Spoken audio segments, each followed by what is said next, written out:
وہ نام ہیں جن کی شاعری کو پڑھ کر ہم نے زبان اور مصروں کا شعور آیا کہ مصروں کی روانی کیا ہوتی ہے.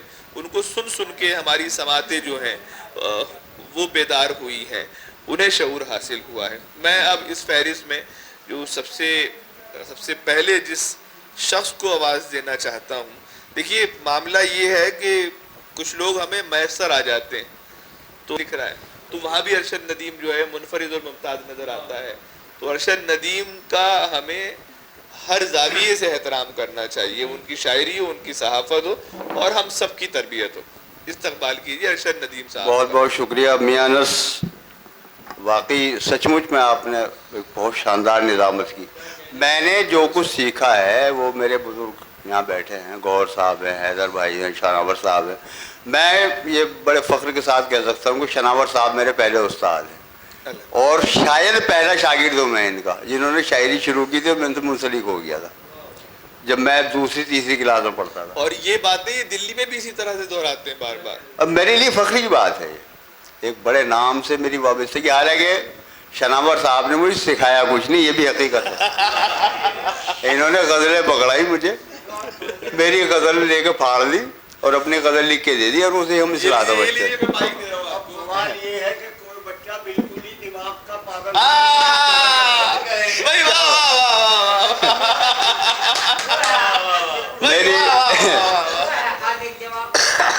میری تعلیم و تربیت امبالہ کی ہے. یہاں سے یوسف بھائی بیٹھے ہیں ہمارے بڑے بھائی, یہ امبالہ ہمارے ساتھ رہے بہت دنوں تک. تو وہ ڈاکٹر رضا اللامی صاحب سے میں نے جو کچھ تھوڑا بہت شعر کہنے کا علم حاصل کیا, اور وہیں سے مجھے صحافت کا چسکا لگا. تو صحافت پہ جو بتا رہے تھے کہ صحافی کو اگر وہ آل راؤنڈر نہیں ہے تو وہ صحافت اسے کرنی نہیں چاہیے, مزدوری کر لے, ٹماٹر بیچ لے, وہ اچھا کام ہے. بہت باریک بات, بہت ضروری بات. ہمارے استاد کہا کرتے, ڈاکٹر بی آر پمار صاحب تھے جنہوں نے مجھے صحافت سکھائی. انجنی پتر ہندی کا اخبار تھا, میرا آغاز جو ہے ہندی سے, یہ بھی بتا دوں میں, اردو میں بہت بعد میں آیا. تو وہ کہا کرتے تھے کہ ایک ایڈیٹر رینک کا جو صحافی ہوتا ہے اس کی جیب میں 50 خبریں ہوتی ہیں. اگر 49 خبریں ہیں تو وہ صحافی نہیں ہے. اور اس کا قلم اتنا رواں دواں ہونا چاہیے کہ اگر ایٹ اے ٹائم روس کی ٹوٹتی ہوئی حالت کو اسے لکھنا پڑ جائے تب بھی لکھ دے, اور ہندوستان کی کسی گلی کوچے کا حال لکھنا ہو تو وہ بھی لکھ بیٹھے. اتنا اس کا مطالعہ ہونا چاہیے. تو میں نے جو کچھ سیکھا ہے بزرگوں سے سیکھا, مجھ سے آج تک کچھ نہیں آیا. میں اپنا اندر جھانک کے دیکھتا ہوں تو بالکل خالی پن ہے. یہ سب میری بزرگوں کی دعائیں ہیں. بہرحال ابرار صاحب کی یاد میں پروگرام ہوا. مجھے افسوس ہے کہ ابرار صاحب کے بارے میں بہت زیادہ گفتگو جو ہونی چاہیے تھی ہوئی نہیں. ابرار صاحب کرت پور کے رہنے والے تھے. 14 جنوری 1939 کو وہ پیدا ہوئے. ہمارے بھائی جان کے ساتھیوں میں مسلم انٹر کالج کی جو پہلا بیچ تھا 1900 میرے خیال میں 52 میں یا 53 میں, وہ پہلا بیچ ہائی اسکول کا پہلا بیچ تھا. اس میں میرے بھائی نے ٹاپ کیا تھا, اور ان کے میتھ میں اتنے نمبر ہیں کہ وہ ریکارڈ آج تک کوئی بیٹ نہیں کر سکا سمی بھائی جان کا. ابرار صاحب ان کے ساتھیوں میں تھے, لیکن ابرار صاحب نے انگریزی میں ٹاپ کیا تھا. انگریزی میں سب سے زیادہ نمبر تھے. لیکن ہائی اسکول کے بعد وہ تعلیم ان کی آگے یہی رہ گئی تھی. پھر ان کے والد کا انتقال ہو گیا. منڈاولی میں ان کا زمیندارہ تھا, وہ زمیندارہ ختم ہو گیا. ان کے والد پولیس میں تھے, ان کی نوکری چلی گئی. پھر اس کے بعد ان کا انتقال ہو گیا, گھر کا حالات خراب ہو گئے, تو یہاں نگر پالیکا میں انہوں نے ملازمت کی. یہ بہت کم لوگ جانتے ہیں. یہاں سے وہ دلی گئے. دلی میں بہت معمولی سی جاب دیال سنگھ کالج میں لگی ان کی, لیکن انہوں نے اس پہ صبر کیا, اور پھر وہیں سے انہوں نے گریجویشن کیا. پھر وہ وہاں اعلیٰ افسر بنے, اور بڑی عزت کے ساتھ انہوں نے جو ہے اپنی نوکری کی, اور انتقال ہوا. 36 کتابیں ان کی ہیں. اور جو سب سے بڑا کارنامہ ہے, آپ جتنے شعراء کرام ہیں آپ کو شاید پتہ نہیں علم ہے یا نہیں ہے, حمد کے مجموعے بتا دیجیے کس کے ہیں ہندوستان پاکستان میں. نعت کے تو ہوتے ہیں عام طور پہ, حمد نام رات کے تو ہر آدمی کہہ رہا ہے نعت. ایک مجموعہ ہے صرف مظفر وارثی کا الحمد کے نام سے. ابرار صاحب کے 5 مجموعے ہیں, خالق ذوالجلال اور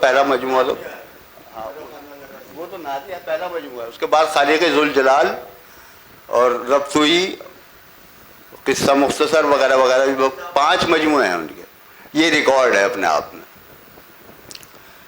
36 کتابوں میں ایک کتاب جو ہے وہ بھی بالکل انوکھی ہے. غزوات پہ مثنوی کے فارم میں ابرار صاحب نے پوری مطلب یہ تاریخ جو غزوات ہوئے ہیں، جنگیں ہوئی چھوٹی چھوٹی، ان کا سب کا احوال لکھا ہے. یہ بڑا کام ہے، اس پہ منظر عام میں لانے کی ضرورت تھی. ابرار صاحب کی پتہ نہیں کیا کہا جائے، اسے خوش نصیبی ہے جو بھی. بہرحال ایک میرا مضمون آیا، ایک ندیم صدیقی صاحب ممبئی میں ان کا مضمون آیا، باقی کسی کا مضمون نہیں آیا. مجھے افسوس ہے اس بات. ہمارے کرتپور میں اچھے لکھنے والے ہیں، دلی میں بھی اچھے لکھنے والے ہیں، بہت سے لوگوں نے ان سے فائدہ اٹھایا، لیکن لکھا کسی نے کچھ نہیں. اور آج تک کوئی ان کے نام پہ کوئی پروگرام بھی نہیں ہوا، وہ بھی نہیں ہوا کرتپور. بڑی بات بالکل. تو میں طاہر سعود کو اس لیے مبارکباد دیتا ہوں کہ انہوں نے اپنے بزرگوں کو یاد رکھا. بہرحال میرا کام تو ختم ہو گیا، اب شعر جھیل لیجئے 2-4 میں حاضر کر دیتا ہوں. اس لیے سارے ہی افلاک حسد رکھتے ہیں. سنیے صاحب. اس لیے سارے ہی افلاک حسد رکھتے ہیں، ہم وہ جگنو ہیں جو سورج کی سند رکھتے ہیں.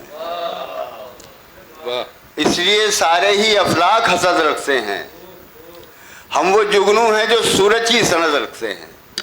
ایک اور شعر ملاحظہ فرمائیں کہ وہ خوفناک اندھیرا ہے آج چاروں طرف. شاید اس میں کچھ نیا پن محسوس ہو آپ کو. وہ خوفناک اندھیرا ہے آج چاروں طرف، ہوا بھی چیخ رہی ہے کوئی چراغ جلے. واہ واہ واہ واہ واہ، کیا اچھا ہے ارشد بھائی. شکریہ.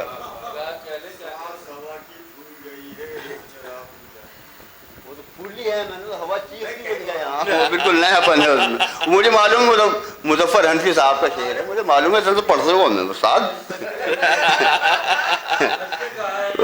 اگر پھر میں نے بھی ویسے کہہ دیا پھر میں ارشد عظیم کہاں رہا. کیا بات ہے. وہ خوفناک اندھیرا ہے آج چاروں طرف، ہوا بھی چیخ رہی ہے کوئی چراغ جلے. واہ.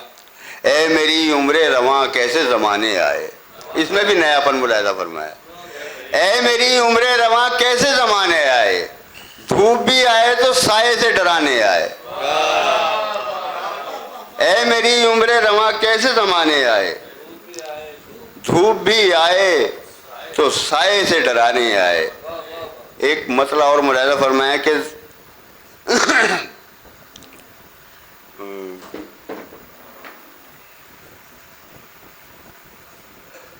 تمہارے عشق میں برباد زندگی کے سوا،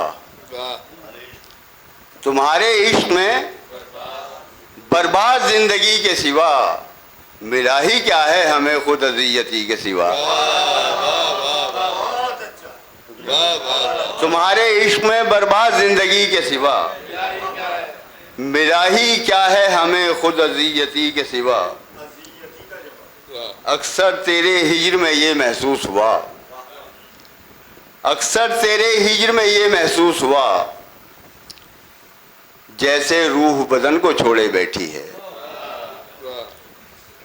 جب میں کرتپور میں تھا تو شناور صاحب کے یہاں تقریباً روز فی الودی ایک نشست ہوا کرتی. اس میں بہت ساری غزلیں ہوئی میری. میرے جی چاہتا ہے میں اس میں کچھ شعر سنوں.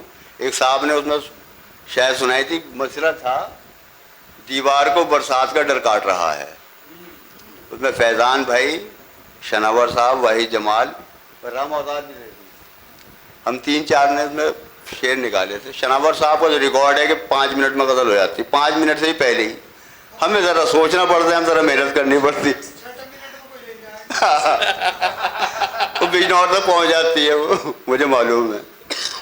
بہرحال اس کا مطلب ملاحظہ فرمائیں کہ آصف زدہ رت ہے کہ گھر کاٹ رہا ہے. آصف زدہ رت ہے کہ گھر کاٹ رہا ہے، خوابوں کے مسافر کو سفر کاٹ رہا ہے. آصف زدہ رت ہے کہ گھر کاٹ رہا ہے، خوابوں کے مسافر کو سفر کاٹ رہا ہے، جلتے ہوئے صحرا پہ گھٹا جھوم رہی ہے. ابرار بھائی توجہ کا طالب ہوں. جلتے ہوئے صحرا پہ گھٹا جھوم رہی ہے، دیوار کو برسات کا ڈر کاٹ رہا ہے. واہ واہ واہ واہ واہ. اور شکریہ. جلتے ہوئے صحرا پہ گھٹا جھوم رہی ہے، دیوار کو برسات کا ڈر کاٹ رہا ہے. اور شعر ہے کہ دیوار کو برسات کا ڈر کاٹ رہا ہے، بازار میں تخلیق سوالی ہے نظر کی. بازار میں تخلیق سوالی ہے نظر کی، فنکار کو احساس ہنر کاٹ رہا ہے. اسی شناور صاحب کے جائے گا اور فی البدی نشست سے اس میں چند شعر میں آپ کی خدمت پیش کرتا ہوں. یہ فی البدی ہیں اس زمانے کی، یہ خاص توجہ ہے. اگر یہ بزرگوں کا سایہ نا سنبھال کے رکھیے، میں نے پھاڑ کے پھینک دیا. نہیں، وہ ہماری اس قابل تھی کہ سنبھالی جا سکے.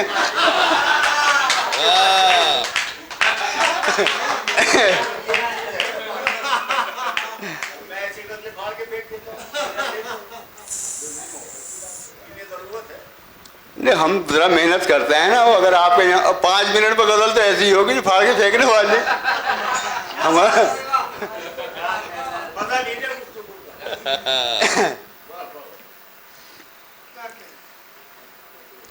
یہ آ گیا ہے. میں بتا دوں آپ دونوں حضرات کو، وہ سیکنڈ والی غزلیں بھی آنے لگی ہیں مارکیٹ میں. وہ یاد آ گئی اتفاق سے. میں بھول جی جی سنا ہے. میں شاید پہلا آدمی ایسا ہوں گا کیرتپور کا. کیا بات. ان کے تو بہت سارے شعر میرے یاد ہیں، میرے اپنے یاد نہیں ہے بالکل بھی. ہم تو تمہارے شیر کی طرح بولتے ہیں. کیا بات ہے. تحت میں سن لو یار 2-4 شعر.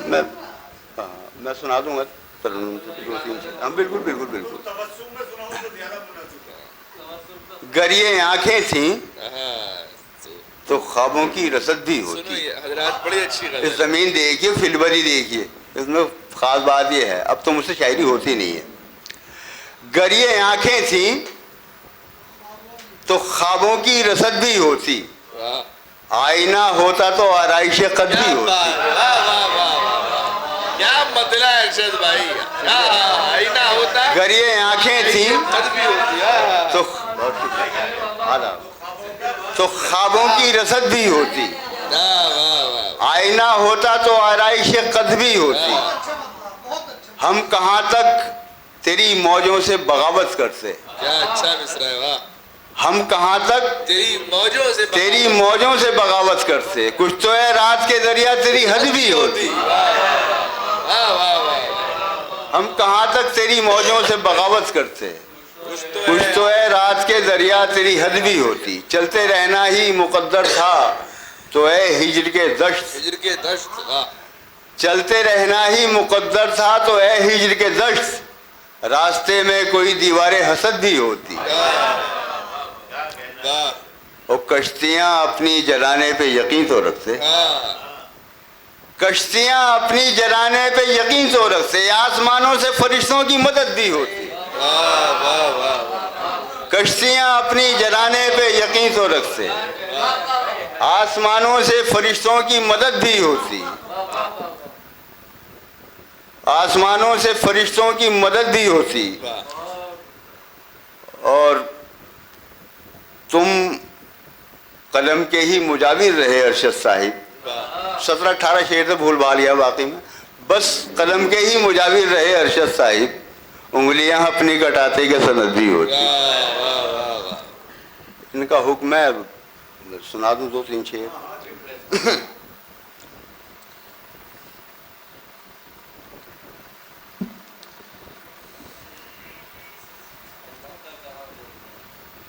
اپنی بستی میں جہاں جاؤں وہی وہاں سنا بولتا دوں. ہوں. میں سوچ رہا تھا کہ وہ بستی نیا میں تھا. بھی- آپ بستی میں ہے بھی نا اس وقت. مطلب ملاحظہ فرمایا. خالص بجنور کا شعر ہے یہ، مطلب ملاحظہ کریں آپ. والدہ کے انتقال کے بعد جب میں کیرتپور آیا اس وقت یہ مطلب ہوا تھا. اپنی بستی میں جہاں جاؤں وہاں بولتا ہے، اپنی بستی میں جہاں جاؤں وہاں بولتا ہے، اپنی بستی میں جہاں جہاں جاؤں وہاں بولتا ہے،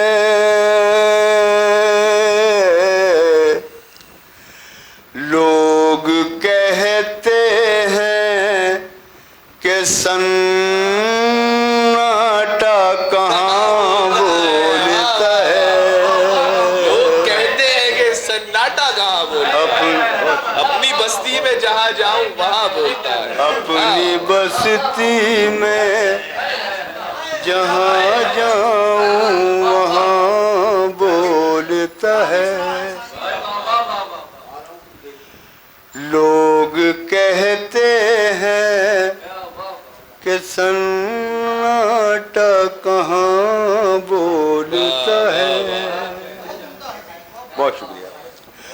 وہ جو انکار کی شعر یہ والا، تبلیغ کیا کرتا تھا، وہ جو انکار کی تبلیغ کیا کرتا تھا، وہ جو انکار کی تبلیغ کیا کرتا تھا،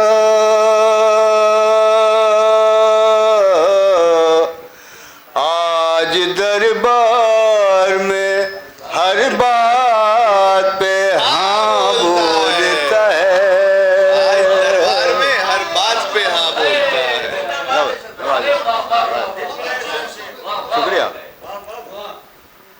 اپنی بستی میں جہاں جاؤں وہاں بولتا ہے، کہاں بولتا ہے، ایک چہرہ ہو اچھا ہے یہ بھی، تو بتلا دے حقیقت لیکن، ایک چہرہ ہو تو بتلا دے حقیقت لیکن، ایک چہرہ ہو تو بتلا دے حقیقت لیکن، آپ کے سامنے آئینہ کہاں بولتا ہے، آپ کے سامنے اپنی بستی میں جہاں جاؤں۔ واہ واہ واہ، کیا بات ہے،